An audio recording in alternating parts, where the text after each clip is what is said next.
To claim his billions, he became nobody. A bike messenger, a lie. But when he fell for her, his secret became a time bomb. In 3, 2, 1. Slumming it, Julian?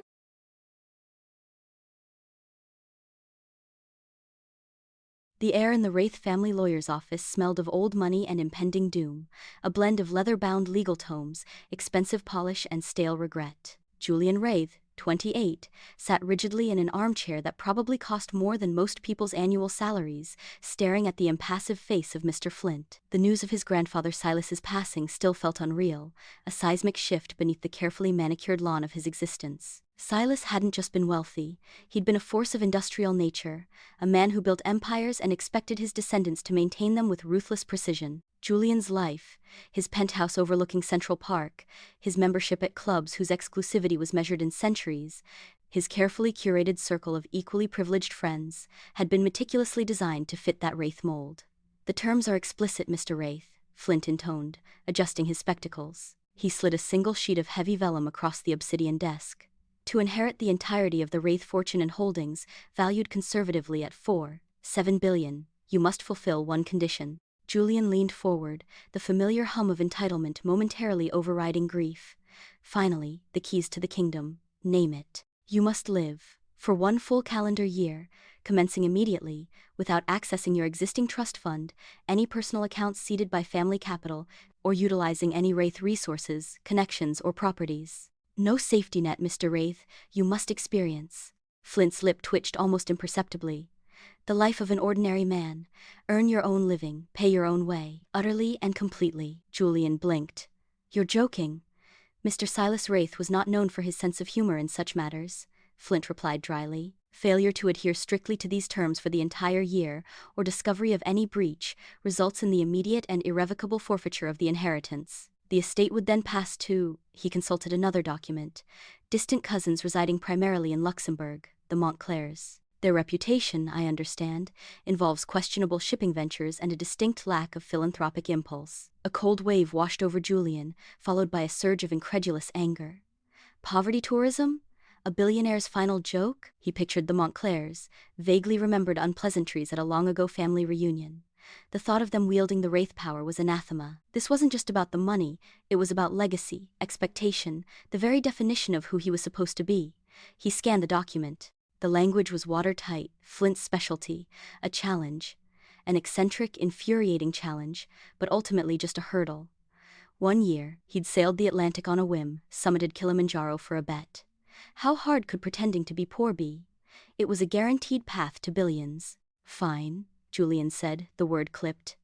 "I accept my grandfather's final test." Becoming Jules wasn't about survival, it was about conquest. Julian wouldn't just endure this year, he would master it, prove to Silas's ghost, and perhaps himself, that he could excel even in this absurd scenario. He shed his expensive clothes like an old skin, exchanging it for stiff, discount store jeans, and a hoodie that smelled faintly of synthetic fibers.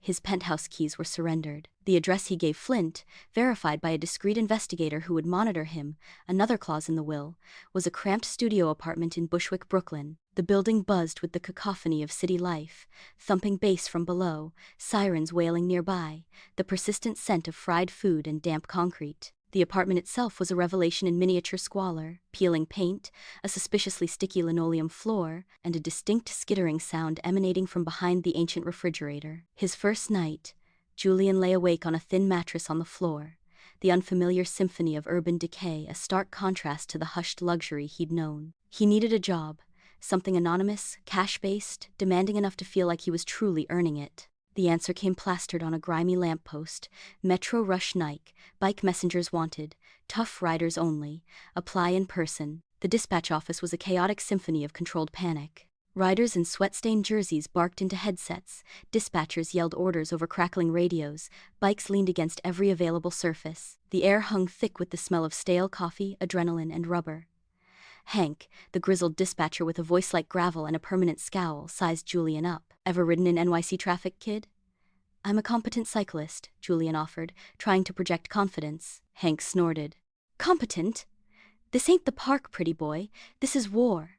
Taxis try to kill ya, pedestrians play chicken, potholes swallow wheels whole, pays per delivery plus tips. You eat what you kill." Got your own bike? Julian shook his head. Hank gestured dismissively towards a cluttered corner. Take your pick from the graveyard, $50. Comes out of your first check. Welcome to the grind, Jules. The name, spat out with casual indifference, stuck. The bike Julian chose was a battered relic. A fixed-gear monster with questionable brakes and a seat that promised future agony. His first day was a brutal baptism. He learned the hard way that right-of-way was a theoretical concept ignored by delivery trucks. A cab door swung open, sending him swerving into a fruit stand. Apologies, bruised apples. A pothole jarred his spine with every block. Dispatchers yelled cryptic, time-sensitive orders. His muscles screamed, unused to the relentless pedaling, the constant stops and starts, the weight of packages strapped to his back. By dusk, drenched in sweat and city grime, legs trembling, he collapsed onto a curb, clutching a meager stack of cash. It was the hardest 78 he'd ever earned, and perversely, beneath the exhaustion, a flicker of something unfamiliar, the raw satisfaction of tangible effort. Chaos was Julian's new normal, weaving through the perpetual gridlock of Midtown. A rush delivery for the Manhattan Public Defender's Office, legal documents needed yesterday. He cut through an alley, burst onto the sidewalk, and slammed hard into a figure emerging from a revolving door. Case files exploded into the air like startled birds. Coffee, dark and scalding, arced through the sunlight before splattering across pavement and pristine documents. Julian scrambled, bike clattering, trying to catch falling papers. "Hey, watch where you're going, you maniac." The voice was sharp, furious, laced with exhaustion. Julian looked up, apology dying on his lips. The woman glaring at him was a storm contained in a slightly too large blazer. Maya Torres, according to the ID badge swinging from her neck. Her dark eyes blazed with frustration, her hair escaping a haphazard bun. She was frantically trying to gather soaked papers, her movements jerky with stress. He saw the dark circles under her eyes, the tight line of her mouth. "I am so sorry," Julian stammered, genuine remorse cutting through his own fatigue. "Completely my fault. Are you okay?" "The coffee." He gestured helplessly at the carnage. Maya paused, taking him in, his grimy messenger gear, the genuine panic in his eyes, the shared look of utter depletion. The fury in her gaze softened a fraction, replaced by weary resignation. "Just perfect," she muttered, more to herself than him. She rubbed her temples. "Look, it's fine. Just go. I'll deal with it." He couldn't just leave. "At least let me replace the coffee, please? I feel terrible." He offered a tentative, rueful smile. "Bad day?" A ghost of a smile touched her lips. "Define bad. This is Tuesday." She sighed, looking at the ruined papers. "Fine, large, black. Like my soul right now." She pointed to a cart down the block. "And hurry. I have a client waiting who thinks the system is personally conspiring against him. He's not entirely wrong." Julian raced to the cart, bought 2 large coffees, black, and handed one to her. Their fingers brushed briefly. "Jules," he said. "Metro Rush." "Maya, Public Defender's Office." She took a long, grateful sip.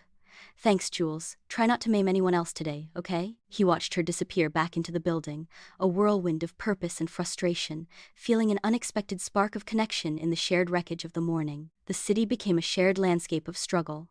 Jules delivered subpoenas to the PD's office with increasing frequency. He'd see Maya sprinting down corridors, arguing passionately on courthouse steps, or slumped at her desk, illuminated by the glow of a computer screen late into the evening. Their encounters evolved from brief exchanges to shared moments of respite. "Rough one?" Jules asked one rainy afternoon, finding Maya huddled under an awning, staring bleakly at the downpour. Her suit jacket was damp, her expression defeated. "Client just took a plea deal," she said, her voice flat. "Didn't do it. Well, not that thing, but the DA had leverage, and he was scared, and his public defender," she gestured bitterly at herself, "couldn't move mountains fast enough. So now he's got a record, lost his job, dominoes falling." She kicked at a puddle. "Sometimes the justice part feels like a sick joke." Jules offered her a grease-stained paper bag. "Drowned sorrows in pizza? Only slightly dubious quality."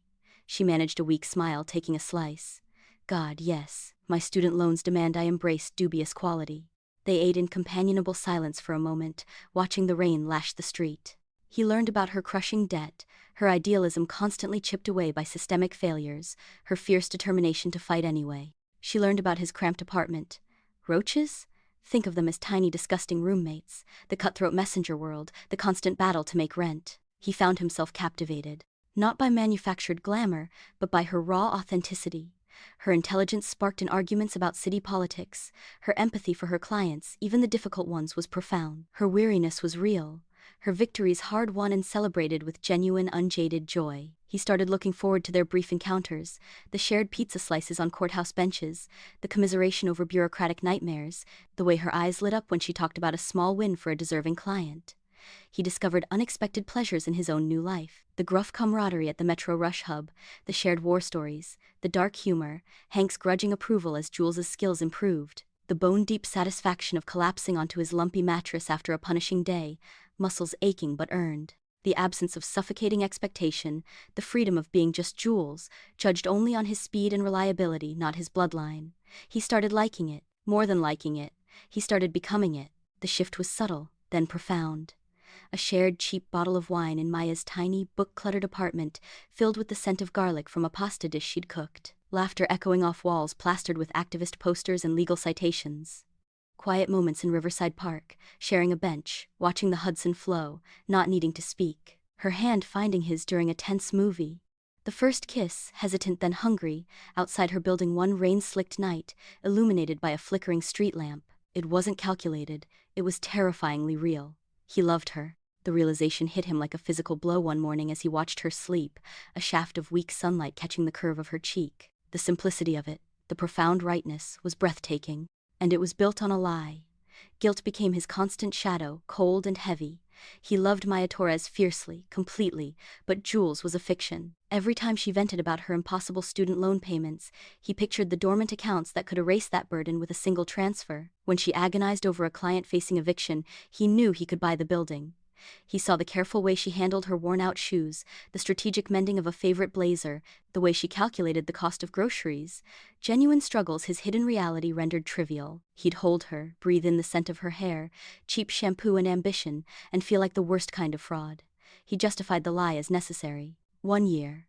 Just get through the year, inherit, and then he could tell her. He could explain, make it right, shower her with the security she deserved. The inheritance wasn't just money, it was identity, family obligation, the path laid out since birth. He couldn't walk away from billions, could he? The sheer magnitude of it felt like an inescapable gravity well. But the ambivalence grew. The sterile perfection of his old life felt increasingly hollow compared to the vibrant, messy reality he shared with Maya. The Wraith fortune felt less like a prize and more like a gilded chain. He craved the authenticity he'd found, the love that felt earned, not bestowed. Yet, revealing the truth now would destroy everything. He was trapped in the gilded cage of his own making, watching the woman he loved navigate a world of struggle he was only cosplaying. The deception wasn't just external, it was a corrosive acid eating him from the inside out, poisoning the very thing he cherished most. The year stretched before him, a tightrope walk over an ever-widening chasm. The 150-0 settlement wasn't just a win, it was a small, defiant miracle against a grinding, indifferent machine. Maya had fought for Carlos Rivera for 18 months, a quiet janitor wrongly accused of theft based on shoddy evidence and lazy police work. The victory, wrestled from a reluctant city, felt like vindication, a tiny beacon in the fog of systemic failure. Carlos, overwhelmed, had hugged Maya tightly, tears streaking his weathered face. "You gave me my life back, Miss Torres. Gracias." That night, Maya's tiny apartment vibrated with a rare, unadulterated joy. She'd splurged on 2 bottles of the cheapest champagne the corner bodega offered, bubbles that fizzled aggressively and tasted vaguely metallic. Jules was there, of course, beaming at her, but a keen observer might have noticed a fractional delay in his smile reaching his eyes, a subtle tension in his shoulders beneath the worn Metro Rush hoodie. "To Maya Torres," Jules toasted, raising his plastic cup, "the fiercest, most brilliant defender of the downtrodden in all 5 boroughs." "To Carlos," Maya countered, her eyes shining. "And to finally seeing a sliver of actual justice." She took a long sip, the cheap bubbles tickling her nose. "You know what this means, Jules? It means Carlos can finally get his daughter that surgery. It means maybe, just maybe, I can finally start chipping away at Mount student debt without feeling like I'm digging with a spoon." She spun around, the small space barely containing her energy. "A vacation? Can you imagine? Somewhere with actual sand, not just the grit in my eyes walking to court?" Julian watched her radiance, the pure, uncomplicated triumph. He felt a surge of love so intense it was almost painful, mingled with a corrosive guilt that burned his throat worse than the champagne. 150-0. To Maya, it was freedom, security, a validation of her life's work. To Julian Wraith, It was a rounding error, the cost of a mediocre weekend in St. Barth's. The sheer, invisible chasm between their realities yawned open beneath his feet. His forced enthusiasm, the wide smile, the celebratory hug, felt like a grotesque performance. He wanted to share her joy, to feel it purely, but his secret poisoned the well. His shared struggle was a costume. Her relief was bone, deep and hard, won. "Absolutely," he managed, clinking his cup to hers again. "Sand sounds amazing. You deserve it." The words tasted like ash. He saw the worn patch on the elbow of her sweater, the careful way she handled the champagne bottle like it was crystal, and the dissonance screamed inside his head. He could solve this. He couldn't solve this. The lie, once a necessary inconvenience, now felt like a suffocating shroud smothering the only real thing he'd ever known. The strain of the double life began to tell. Paranoia, a new and unwelcome tenant, moved into Julian's mind alongside the roaches. A discreet, coded call from Flint, checking on his well-being and reminding him of a quarterly verification meeting, sent Julian scrambling into the relative quiet of a graffiti-tagged alleyway, his heart hammering against his ribs. He spun a hasty lie to Maya about a difficult dispatcher. Another time, waiting for Maya outside the courthouse, he spotted Penelope Davenport across the street. Penelope, whose family owned half of Park Avenue and whose idea of hardship was a delayed spa appointment. She was hailing a cab, oblivious. Julian ducked behind a newsstand, his pulse roaring in his ears, the familiar world of privilege momentarily overlapping his fragile new reality like a terrifying specter. He concocted a story about seeing a difficult client from an old delivery, his voice tighter than usual. Maya noticed the shifts. The slight withdrawal when his phone buzzed with an unknown number. The distracted look that sometimes clouded his eyes during their quiet moments. The flimsy excuses for moments of tension. She attributed it to the relentless pressure of his job. The near misses with traffic were taking a toll, she reasoned, or Hank was being particularly brutal. Maybe he was having second thoughts about them? The thought sent a cold dart of fear through her, quickly masked. Her trust in Jules, once as solid as the Brooklyn Bridge, began to develop hairline fractures. She'd catch herself watching him sometimes, a tiny frown creasing her brow, a question unspoken in her eyes. He'd see it and force a brighter smile, pulling her closer, whispering reassurances that felt increasingly hollow even to him. The deception wasn't just between them, it was eroding him from within, making him a less present, more anxious version of the man she'd fallen for. The summons from Flint was unavoidable. Final pre-verification meeting, Mr. Wraith, the Clarendon Hotel Bar, 4 p.m., discretion is paramount. The Clarendon screamed old money, hushed tones, gleaming mahogany, cocktails that cost more than Jules's weekly grocery budget. Julian hated it instantly. It felt like stepping back into a museum exhibit of his former life, cold and lifeless. He wore his cleanest jeans and a less faded hoodie, hoping to blend as a vaguely out-of-place tourist, but he felt like a fraud under the crystal chandeliers. He spotted Flint in a secluded booth, looking perpetually unimpressed. Julian slid in, ordering a sparkling water, his senses on high alert. The meeting was procedural, Flint confirming dates, addresses, employment records filed meticulously by Hank, unaware of the context. Julian answered tersely, his eyes scanning the room, every nerve ending screaming for escape. He was almost done, almost free, when a voice, sharp and artificially bright, cut through the hushed atmosphere. "Julian Wraith, darling, is that you under all that urban camouflage?" Julian froze. Chloe Vander Woodson, a whirlwind of designer silk and overpowering perfume, descended upon their booth. She was his ex in the loosest sense, a fixture from a world of curated connections and mutual social advantage. Her eyes, sharp and calculating beneath layers of mascara, swept over him with undisguised amusement. "Chloe," Julian hissed, trying to inject a warning, rising slightly. "Not now." "Nonsense," Chloe trilled, completely ignoring Flint. "We've been wondering where you vanished to. Daddy was just saying how much he misses your backhand at the club. Slumming it for real, are we? How utterly quaint." She laughed, a tinkling sound that grated on Julian's nerves. "This is priceless. You simply must tell me all about playing pop." "Chloe, stop!" Julian snapped, his voice cutting through her performance. But it was too late. The damage was done. The name, the familiarity, the opulent setting, the word slumming, they hung in the air, toxic and undeniable. Julian followed Chloe's momentarily startled gaze past his shoulder. His blood turned to ice. Maya stood just inside the entrance to the bar, frozen. She wore her messenger bag, her expression one of stunned disbelief rapidly hardening into something far colder, far more terrifying. She'd been delivering urgent discovery documents for a last-minute deposition upstairs. Her eyes, wide and unblinking, locked onto Julian's face, then flickered to Chloe, impeccably coiffed and dripping wealth, then back to him. The pieces, the inheritance clause whispered about in vague terms months ago, some family stuff, his occasional strangeness, the sheer incongruity of him being here, clicked together with brutal, devastating clarity. Wraith. Slumming it. The walk from the plush, carpeted bar to the stark, echoing marble lobby felt like a death march. Julian followed Maya, his mouth dry, every rehearsed explanation dissolving into incoherent ash. She didn't look back. She stopped near a towering, cold floral arrangement, turning to face him. The fury he expected was there, a white-hot core, but it was encased in ice. Her face was pale, her jaw set so tight a muscle ticked in her cheek. Her eyes, usually warm and expressive, were chips of obsidian. Wraith? Her voice was low, controlled, colder than a subway railing in January. Slumming it? Maya, please, let me explain. Julian started, reaching for her arm. She flinched back as if burned. Explain? The ice cracked, revealing the raw hurt beneath. Explain what, Julian? Or is it Jules? Which one are you today? Her voice rose slightly, trembling with suppressed emotion. The inheritance, the year-long experiment, living the life of an ordinary man. She spat the words. My life, my struggle, was your poverty tourism? Was it enlightening? Did you take detailed notes on how the other half suffers while you played bike messenger? It wasn't like that, Julian protested desperately, the walls closing in.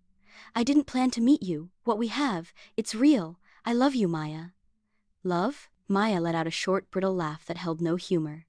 Love built on what? A foundation of lies? You lied about who you are. Everything. Your name, your past. Your entire fucking reality. The control shattered, her voice cracking with anguish. Our dinners? Our talks? Me worrying about rent, about debt, about clients losing everything? Was that entertaining? Was my pain part of the challenge, Julian? Did you pat yourself on the back for how well you were slumming it? Tears welled in her eyes, but she refused to let them fall. You watched me, you listened, you held me, and the whole time you knew. You knew you could snap your fingers and make it all go away, but you chose not to. You chose the lie. I had to, Julian pleaded, the enormity of his betrayal crashing over him. The inheritance. I don't care about the damn inheritance. Maya exploded, the sound echoing slightly in the vast lobby. A few heads turned. She lowered her voice, but the intensity was undiminished. I care about trust. I care about respect. I care about not being made a fool of for an entire year. You think this is about money. This is about you looking at my life, my work, my heart, and seeing it as research. She took a shaky breath, composing herself with visible effort, the icy mask slipping back into place, harder than before.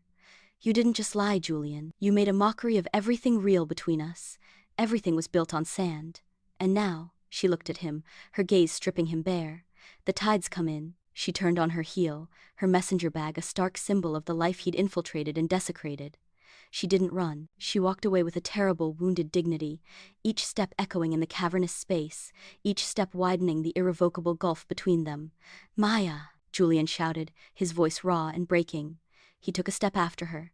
She didn't look back. The revolving door swallowed her, spitting her out onto the sidewalk, leaving Julian standing alone in the gleaming, empty lobby, surrounded by the suffocating scent of expensive flowers and the deafening silence of his own ruin. The polished marble floor reflected his face. Julian, a man fractured, staring back at a stranger he no longer recognized, and a future that had just crumbled to dust. The legacy he was supposed to inherit felt like nothing but the crushing weight of the lie. The year wasn't over, but his life, the only one that mattered, had just ended. Silence. The silence in Julian's Bushwick apartment after Maya walked out was a physical thing, thick and suffocating, heavier than the stale city air. It wasn't just the absence of her voice, her laugh, the rustle of case files. It was the absence of meaning. The vibrant life he'd painstakingly built as Jules collapsed like a house of cards exposed to a hurricane. The familiar sounds of the city outside, sirens shouting, bass lines bleeding through walls, became a grating, meaningless din. He quit Metro Rush the next day.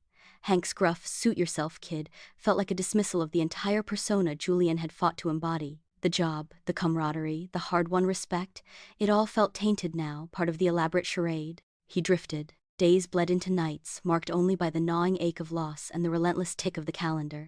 The end of the year, once a beacon leading to unimaginable wealth and a return to normalcy, now loomed like an execution date. The sprawling Wraith fortune felt like a cursed tomb. Inheriting it meant stepping back into a gilded cage, forever haunted by the ghost of the woman he loved and the authentic life he'd destroyed. Walking away meant exile, not just from wealth, but from the identity, the expectations, the entire world he was born into. It meant being truly, utterly alone. But the thought of returning to that sterile existence, of playing Julian Wraith Billionaire while Maya's wounded eyes accused him from memory, was unthinkable. He'd found something real, something precious, in the struggle and the love he'd shared with Maya. He destroyed it with his deception, but the value of it remained. It wasn't the money he craved, it was the connection, the purpose, the raw, unfiltered humanity he'd discovered as Jules. The inheritance required him to renounce that, to step back into the lie of his birthright. He couldn't. Not anymore. The realization crystallized in the pre-dawn gloom of his final day. He sat on the floor, back against the chipped wall, staring at the empty space where Maya's jacket used to hang on the back of the door. The profound, simple truth hit him. He would rather face genuine hardship as Jules, even alone, even stripped bare, than inherit a mountain of gold built on the ashes of his own betrayal. He loved Maya Torres. He loved the man he'd become with her. That was the only legacy worth fighting for, even if he'd already lost it. The money was chains. Authenticity, however painful, was freedom. He found cheap legal templates online. On a flimsy pad of paper, under the flickering fluorescent light, he wrote in a clear, steady hand. Renunciation of inheritance. I, Julian Alistair Wraith, hereby formally and irrevocably renounce any and all claims to the inheritance bequeathed to me under the last will and testament of Silas Bartholomew Wraith, dated date of will, including all associated trusts, properties, holdings, and assets. This renunciation is made freely and voluntarily, without duress or coercion. I understand this action is final and absolute. He signed it with a flourish that felt like shedding a skin. Jules, not Julian. The name felt more real in that moment than it ever had. Precisely at noon, a knock echoed through the tiny apartment, sharp and authoritative. Mr. Forda. Flint stood on the grimy landing, impeccably dressed in a charcoal suit that seemed to repel the surrounding decay. He carried a slim, expensive-looking briefcase. His expression, as ever, was unreadable. Mr. Wraith, Flint stated, stepping inside without invitation, his gaze sweeping the sparse, depressing room with detached appraisal. The verification period concludes today. I trust you adhered to the terms for the full duration? Julian stood in the center of the room, wearing his cleanest jeans and a plain t-shirt with jacket. He looked thinner, older, shadows beneath his eyes, but his posture was straight, his gaze steady. There was a quiet resolve about him that hadn't been there a year ago, a hardness forged in genuine remorse. I accessed resources, Mr. Flint, Julian said, his voice calm but carrying the weight of his decision. He held out the single sheet of paper. Emotional resources, built entirely on a lie. I found something real here, something I loved, and I destroyed it with the deception required by my grandfather's challenge. He met Flint's impassive eyes. I don't deserve the money. I failed. Flint took the paper, his movements precise. He scanned the handwritten renunciation, his expression betraying nothing. He didn't look surprised. He didn't look disappointed. He simply placed the document carefully inside his briefcase. I see, Flint said, closing the briefcase with a soft click. He then reached inside his suit jacket and withdrew a single, thick envelope. It was yellowed with age, sealed with dark red wax bearing the intricate Wraith crest. Mr. Silas Wraith instructed me to deliver this to you under specific circumstances. Your actions today meet those criteria. He handed the envelope to Julian. Good day, Mr. Wraith. Or, Jules. Flint gave the barest hint of something that might have been respect, or perhaps just finality, before turning and walking out, leaving Julian alone with the heavy silence and the mysterious envelope. Julian stared at the wax seal, Silas's imposing presence seeming to fill the small room even in death. With trembling fingers he broke the seal and unfolded the heavy parchment inside. His grandfather's familiar bold script filled the page. Julian, if you are reading this, one of two things has occurred. You have been exposed in your charade, or you have chosen to renounce the fortune. The terms of the will were deliberately provocative. A year of poverty? That was never the true test. Poverty teaches little except desperation to those who know it is temporary. The life of an ordinary man was a lure, a stage. The real challenge, Julian, was character. Could you step outside the gilded bubble long enough to see the world without its distorting lens? Could you discover value beyond stock portfolios and social standing? Could you build something genuine, something rooted in effort and connection rather than birthright? Could you find something or someone that money couldn't buy? And crucially, if you did, would you have the courage to choose it? even when the cost was everything you were raised to believe mattered? Renouncing the inheritance, especially after embracing the deception and then facing its consequences, demonstrates you understood the lesson. It proves you value authenticity over obligation, integrity over legacy defined solely by wealth. You passed the final test. The fortune is yours, Julian, unconditionally. The clauses are void. Use it wisely, build something meaningful. Lift others as you climb, not with patronizing handouts, but with genuine opportunity. And for God's sake, if you found someone in that year who loved you not as Julian Wraith, heir, but as the man you became amidst the struggle, fight for her. Fight with humility, with honesty, and with the understanding that trust, once shattered, is rebuilt brick by painful brick. Authenticity, son, is the only true legacy worth leaving. Silas. Julian sank to the floor, the letter crumpling slightly in his grip. A torrent of emotions crashed over him, disbelief, profound relief, a surge of unexpected connection to the grandfather he'd always found distant and demanding, and a crushing wave of grief. The money was his. The impossible burden lifted, but it changed nothing about the wreckage he'd made with Maya. Silas's words echoed, "Fight for her." The money wasn't the weapon, it was irrelevant to the battle he now faced. The battle for forgiveness, the battle to prove that Jules wasn't just a character, but the man he truly wanted to be. He found her outside the courthouse, leaning against the sun-warmed stone, exhaustion etched into every line of her face. She looked up as he approached, her expression instantly closing off, hardening into a mask of wary neutrality. The spark that had once ignited when she saw him was gone, replaced by a flat, guarded distance. "Maya," he said, stopping a careful few feet away. His voice was rough. "Please, 5 minutes, that's all I ask." She studied him, her dark eyes searching his face, looking for the ghost of Julian Wraith, the billionaire slumming it. She saw only Jules, worn, earnest, carrying a weight of remorse that seemed genuine. After a long, tense moment, she gave a curt nod, gesturing towards a nearby bench, a public space, safe. He sat beside her, not too close. He didn't pull out Silas's letter. He didn't mention the billions now sitting in his name. He started with the only truth that mattered.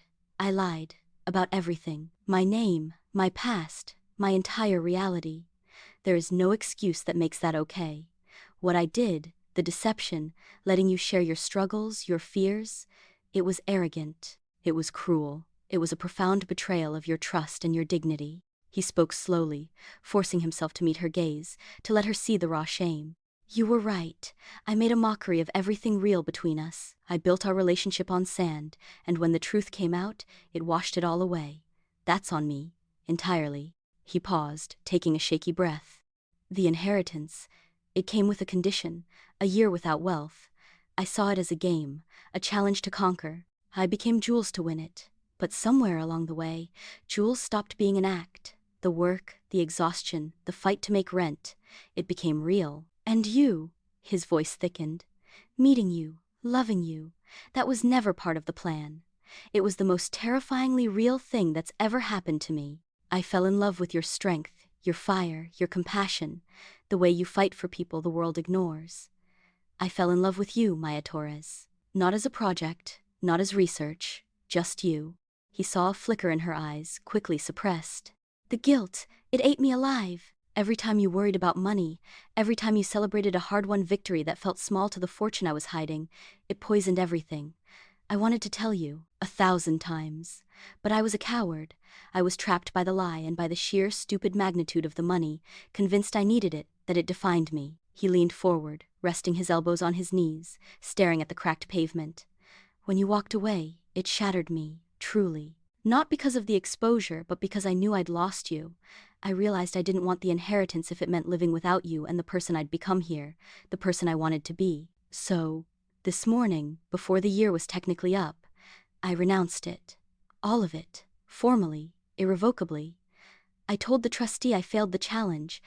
I chose this life, or what's left of it." Now he looked at her fully, his eyes holding a desperate sincerity. "Only after I signed it away, after I'd made that choice knowing it meant walking away from billions in my old world forever, only then did I learn my grandfather had planned for this. The year of struggle. It wasn't about poverty. He wrote that it was about finding character, about valuing something money couldn't buy, and that choosing it, even at the cost of everything, was passing the real test." He finally mentioned the letter, but only briefly. "The money is mine now, unconditionally. But Maya," his voice dropped to a whisper, "the money doesn't matter. It doesn't erase the lie. It doesn't undo the hurt. I renounced it before I knew I'd still get it. I chose you. I chose the man I became as Jules. Because that man, flawed and broken as he is, loves you with everything real he has. Not as Julian Wraith, not as a lie, just me. The man who collided with you and spilled your coffee. The man who shared cheap pizza and listened to you fight for justice. The man who loves you. He fell silent. The sounds of the city rushed in. Car horns, distant sirens, the murmur of people. Maya hadn't moved. She stared at him, her expression unreadable, processing the torrent of words. She saw the profound change Silas's letter had hinted at. The old Julian's easy entitlement was gone, replaced by a hard-won humility, a vulnerability that felt painfully real. She saw the genuine terror in his eyes, not of poverty, but of losing her forever. She saw the deep lines of remorse etched beside his mouth. The man sitting beside her wasn't the polished heir or the carefree bike messenger. He was someone forged in the fire of his own colossal mistake, stripped bare. The love she'd felt for Jules hadn't been fake. She knew that in her bones. It had been real, vibrant, and life-affirming. That was the cruelest cut, the genuineness of the connection juxtaposed with the vastness of the lie. Could she separate the man from the deception? Could she believe that the core of what she loved, his humor, his growing empathy, his quiet support, the way he saw her, was authentic even if the context was poisoned? He wasn't offering solutions. He wasn't waving money or grand promises. He was offering only himself, broken and remorseful, and the agonizingly slow, uncertain work of rebuilding trust. He was asking her to believe in the man he claimed to have become, the man who chose her over a dynasty.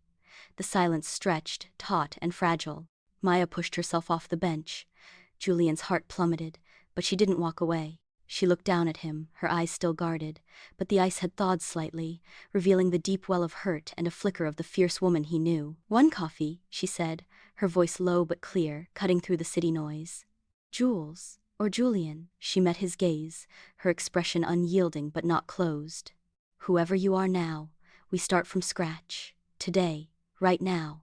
No lies, no hidden pasts, no billion-dollar shadows. Just two people talking." She took a breath, the ghost of her old pragmatism surfacing. "And you're buying, with money you actually earned." It wasn't forgiveness, it wasn't a reunion. It was a single, cautious step onto a new path, littered with the debris of the old one. The legacy of lies wasn't erased, it was the ground they had to rebuild upon. But as Julian slowly stood, a fragile, desperate hope flickering in his chest where only despair had lived moments before, he knew it was a beginning. Painful, uncertain, but real. He nodded, managing a small, tentative smile that held the weight of his remorse and the fragile promise of a different future. "One coffee," he agreed, his voice thick with emotion. "Just two people, starting from scratch." He gestured towards the familiar cart down the street, the site of their very first connection. "Lead the way." The walk was silent, the space between them charged with the echoes of hurt and the terrifying possibility of something new. The gulf was still vast, the trust shattered. But as they walked side by side under the indifferent New York sky, not touching, not speaking, but present, the first brick of a different kind of legacy, one built painfully, deliberately, on truth, was laid. The journey back would be long, and the destination uncertain, but for the first time since the lobby of the Clarendon, Julian Wraith felt a sliver of the authenticity he'd nearly destroyed. He had chosen it. Now he had to earn it. One honest moment, one painful conversation, one cup of terrible, beautiful coffee at a time. 18 months later, rain lashed against the windows of Maya's apartment. Their apartment now, but inside, warmth bloomed. Not from opulence, though they could afford it, but from shared purpose. Julian stood at the stove, stirring a pot of Arrow's con polo, Maya's faded recipe card propped beside him. He wore faded jeans and a soft paint-splattered band t-shirt. No disguise, just comfort. His hands, once accustomed to signing billion-dollar deals, now moved with confident domesticity, a testament to a life rebuilt on small, honest acts. Maya watched him from the small table, grading law student essays under the glow of a thrifted lamp. Her hair was down, curling softly around her shoulders. The weariness in her eyes hadn't vanished. The fight for justice was endless, but it was now tempered by a deep, quiet contentment. The lines of tension around her mouth had softened. "Smells like Abuelita's kitchen," she murmured, a soft smile touching her lips. Not the radiant, champagne-fueled joy of her big win, but something richer, more enduring. "High praise," Julian grinned, wiping his hands on a dish towel. "Though I make no guarantees against culinary treason. Remember the empanada incident?" Maya laughed, a genuine, warm sound that filled the room. We don't speak of the empanada incident. She pushed her papers aside. Carlos called today, his daughter's recovery. It's a miracle. He sent pictures. She's riding a bike. Julian's expression softened. Carlos Rivera's daughter's surgery had been the first major project funded by the Jules Maya Foundation. Not a grand, impersonal charity, but a targeted initiative helping victims of wrongful conviction rebuild their lives. Maya's expertise identified the need. Julian's resources, used with her full knowledge and partnership, provided the means. It was their shared legacy, born from pain but built on truth. Healing takes time, Julian said quietly, echoing their own unspoken truth as he brought 2 plates to the table. But seeing her smile, worth every penny. Maya reached across the table, her hand covering his. The gesture wasn't tentative anymore. It was sure, grounded. It wasn't just the money, Julian. It was you, believing in it. Believing in them. Believing in us enough to do it right. The journey hadn't been linear. There were still moments. A thoughtless comment from an old acquaintance. A stressful bill that triggered old anxieties. When the ghost of the lie would whisper. Maya's trust wasn't blind. It was earned, brick by painful brick. Julian had learned the power of radical transparency, showing her bank statements when they discussed the foundation, introducing her to Thorne, who now regarded Maya with wary respect, even confessing when he felt a pang of old-world discomfort. He chose vulnerability over secrecy, every single time. Maya, in turn, had learned to let the walls down, brick by brick. She'd accepted that Julian's wealth was now simply a tool they could wield ethically, not a weapon that defined him. She saw the man he'd fought to become, the man who still volunteered weekly at the community bike shop, who genuinely preferred hole-in-the-wall taquerias to Michelin stars, whose greatest pride wasn't his portfolio but the framed, finger-painted thank you from Carlos's daughter hanging in their hallway. As they ate, the rain drumming a steady rhythm, the conversation flowed easily, about her latest case, the Foundation's next project, providing bikes and job training for at-risk youth, Hank's upcoming retirement party. The specter of the inheritance clause, the year of deception, felt distant, like a harsh storm weathered long ago. Later, washing dishes side by side, Maya leaned her head against Julian's shoulder. "You know," she said softly, gazing out at the rain, slicked Brooklyn Street below. "I never thought I'd say this, but thank your grandfather." Julian paused, a soapy plate in hand. He looked down at her, seeing the reflection of city lights in her dark eyes. "For the fortune?" "No," Maya said, turning to face him fully. A droplet of water clung to her cheekbone. He gently brushed it away, his thumb lingering. "For being a ruthless, manipulative old bastard who forced you onto that bike. For forcing you to collide with me." A smile, warm and full of the fierce love that had survived the fire. "For giving you the year that brought you here. To me, to us." Julian pulled her close, resting his forehead against hers. The clatter of the city, the hum of their refrigerator, the scent of soap and rain and her. This was the symphony of his authentic life. The only legacy Silas Wraith had truly gifted him was the crucible, and from that fire, Julian hadn't just reclaimed his name, he'd forged a self and a love, strong enough to last. "No more masks," he whispered, a promise sealed with a kiss as real as the rain outside. "Just us. Always." The gilded cage was gone. In its place stood an open window, a shared life, and the quiet, unshakable certainty of a love built, finally and irrevocably, on truth. Enjoyed the story? Like, subscribe, and hit the bell so you never miss the next one.